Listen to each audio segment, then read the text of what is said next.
Hello friends, आपका स्वागत है हमारे चैनल सरकारी नौकरी में। जैसा कि आप स्क्रीन पर देख पा रहे हैं, इंडियन कॉन्स्टिट्यूशन जो अपना भारत का संविधान है उसका भाग सेकंड नागरिकता, जिसके अंतर्गत अनुच्छेद 5 से लेकर 11 तक आते हैं, जिसमें हम अनुच्छेद 8 के बारे में इस वीडियो में जानेंगे। 5, 6 और 7 के बारे में जानने के लिए आप डिस्क्रिप्शन में लिंक है, उसको पहले आप अच्छे से समझ लें। तो जिन्होंने हमारा चैनल अब तक सब्सक्राइब नहीं किया है तो भैया जल्दी से जल्दी चैनल को सब्सक्राइब कर लो और बेल आइकन दबा लो, क्योंकि इस तरह की वीडियो आपको इस चैनल पर देखने को मिलती रहती है। तो चलो बात करते हैं भारत का संविधान भाग 2 नागरिकता अनुच्छेद 8। तो जैसा कि आपको स्क्रीन पर दिख रहा है कि अनुच्छेद 8 हमसे क्या कहता है कि भारत के बाहर रहने वाले भारतीय उद्भव के कुछ व्यक्तियों के नागरिकता के अधिकार। इसका मतलब ये है कि मैं आपको एक बार थ्योरेटिकल इसको पढ़ के सुना देता हूँ, उसके बाद मैं आपको अच्छे से इसको एक्सप्लेन कर दूँगा।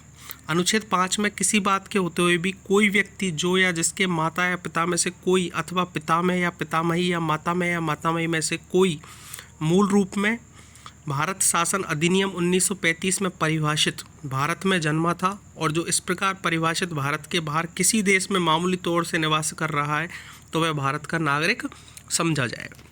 देखो भाई, अनुच्छेद 8 में क्या बताया गया है कि जो अपने भारत से बाहर रह रहे हैं, विदेश में रह रहे हैं, देखो पाकिस्तान के लिए बिल्कुल सेपरेट अनुच्छेद बनाए थे उस टाइम। अनुच्छेद 5 अपना स्टार्टिंग नागरिकता की थी। अनुच्छेद 6 में केवल ये था कि जो पाकिस्तान से भारत जो प्रव्रजन कर रहे हैं उनके लिए नागरिकता का क्या होगा।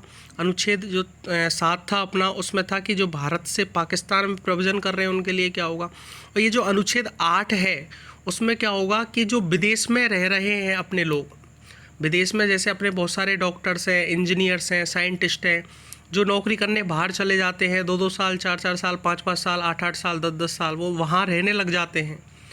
तो उस कंडीशन में उनकी शादी भी वहीं हो जाती है। अब शादी वहीं हो जाती है तो बच्चे भी वहीं होते हैं, ठीक है। तो उन बच्चों को कहाँ की नागरिकता मिलेगी, इसके बारे में इसमें बताया गया है। तो बच्चों को जो नागरिकता मिलेगी भाई, वो मिलेगी अपने इंडिया की। ये इंडिया के इस अनुच्छेद 8 के तहत बताया गया है। कैसे मिलेगी कि उसका माता पिता यदि इंडिया में जन्मा हो और भारत शासन अधिनियम 1935 के तहत, एक्चुअल में बात करें तो ये जो अनुच्छेद है ये केवल और केवल उस टाइम की जो स्थिति थी उसको कंट्रोल करने के लिए बनाए थे। केवल 6, 7 और 8 ये तीनों अनुच्छेद। एक्चुअली क्या था कि जो स्वतंत्रता सेनानी अपने बाहर रह के अपने देश के लिए स्वतंत्रता के लिए जो लड़ रहे थे, तो फिर उनको 2-2 साल, 4-4 साल रहते हुए रह गए थे, तो उनके बच्चे वहीं हो गए थे, तो उनको कैसे भारतीय नागरिकता मिले, तो उसके लिए नियम बनाया गया था। तो वो नियम अब तक चल रहा है। तो समझ में आई बात कि जो कोई विदेश में रह रहा है उसके बच्चे यदि वहाँ जन्म ले लेते हैं तो उसको इंडिया की नागरिकता मिल जाएगी, वो यहाँ के आवेदन कर सकता है और उसको इंडिया की नागरिकता, सिटीजनशिप मिल जाएगी। बस यही अनुच्छेद 8 में कहा गया है। Thank you.